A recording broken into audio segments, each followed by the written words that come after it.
Imagine working for 7 days straight. The sun is screaming down at 120 degrees. Your throat feels like it is filled with sand. Your legs are shaking. Most people would take the easy way. Most people would avoid the dangerous zones. But Jesus was not most people. He had a secret appointment. By the end of this video, you are going to see exactly why Jesus walked 194 kilometers through a forbidden land just to talk to one person. I'm going to show you how that one talk at a dust wheel holds the exact blueprint for your life and as well for mine. You will learn how to find peace. You will learn how to stop being thirsty for things that do not satisfy you. Most teachers tell you Jesus was just traveling. They are wrong. This was not a travel plan. It was a rescue mission. Why did Jesus leave Judea in the first place? The Bible tells us in John chapter 4 verse 1 that the Pharisees were starting to whisper. They saw Jesus doing bigger things than John the Baptist. Tensions was rising, but Jesus was not running away because he was scared. He was moving because his glory was waiting to be revealed somewhere else. Think back to his city where he started. That is where he turned water into wine. That is where the power started. But to get from Judea to Galilee, you have a choice. You can take the long way around, or you can go through Samaria. Now look at the map. So we have to analyze the distance. The distance is roughly 194 kilometers. If you walked without stopping, no sleep, no food, you might make it in 2 days. But as a human being, cannot do that. Research shows most people can only walk for 4 to 6 hours a day before their body starts to break down. That means for Jesus, this was a 7-day trip. He was exhausted. The Bible is very clear about this in John chapter 4 verse 6. It says like this: Jesus, tired as he was from the journey, sat down by the wheel. Jesus was tired. He was 100% God, but he was also 100% man. His feet hurt. He was angry. He wanted a nap, but there was a must in his spirit. The Bible says he had to pass through Samaria. Why? Because the Holy Spirit was pulling him like a magnet. While Jesus is walking those kilometers toward to the center of the Samaria, a woman is getting ready for her daily, bringing water. She has no idea her life is about to explode. She did not have a dream the night before. She did not get a prophetic word. She was just living her life. Look at this, what the Bible says. John chapter 4 verse 6 says, it was about the 6th hour. That is noon. And that part of the world, nobody goes to the well to bring water at noon. It is too hot. You go in the morning when it is cool. You go with your friends to gossip a little bit, laugh, and do other things on the way to the river, to the well. She went alone. She went when the sun was at its deadliest because she was hiding. She was carrying a weight much heavier than a water jar. And there, sitting by the well, is a tired Jewish man. Jesus looks at her in verse 7 and says, 5 simple words: give me a water, give me a drink. This is the first lesson you need to underline in your heart. Jesus is satisfied with the little things you can offer. He did not ask her to build a temple. He did not ask her to proclaim, to follow the law. He asked for a cup of water. He meets you exactly where you are, in the middle of your boring daily routine. I'm the living testimony for that. He asks for something small just to start talking to you. Friends, if this message is touching your heart, please subscribe to this channel right now. Like this video so more people can hear the truth. Share this with someone who feels lonely at this moment and tired today. But the woman is shocked. She pulls back.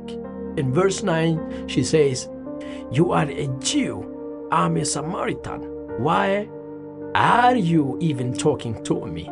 She was a religious person. She knew the rules. She knew the norms.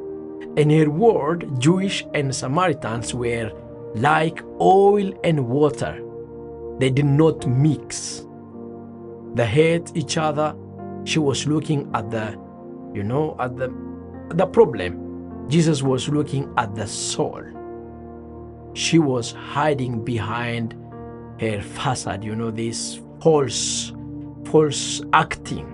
She was acting like everything was fine, but her life was a mess. She was living a life that did not match the Jewish tradition or the law of Moses. Simply, she should have been ashamed. She was ashamed as well. That is why she was there at noon without any friend.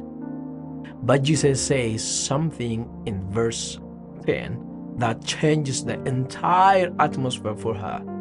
If you knew the gift of God and who is that ask you for a drink, you would have asked him and he would have given you living water. Look at her response in verse 11. It is the same response we give today when God tries to do something supernatural in our lives.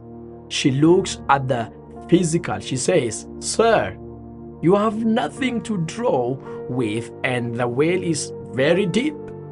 Where are you getting this water?" She's thinking about, pulling up the water and the physical things. But Jesus was talking about eternity. He was talking about eternal life. How many times has God tried to give you a miracle, but you are too busy looking at your empty pocket, empty jar? You say, "God, I do not have the money. I do not have the education. I do not have the rope." Jesus does not need your rope. He is the source. Amen. Now, this is where it gets, very interesting. Jesus did not get into debate with her, discussing things. He did not tell her she was wrong about the well. He used, talking over discussion.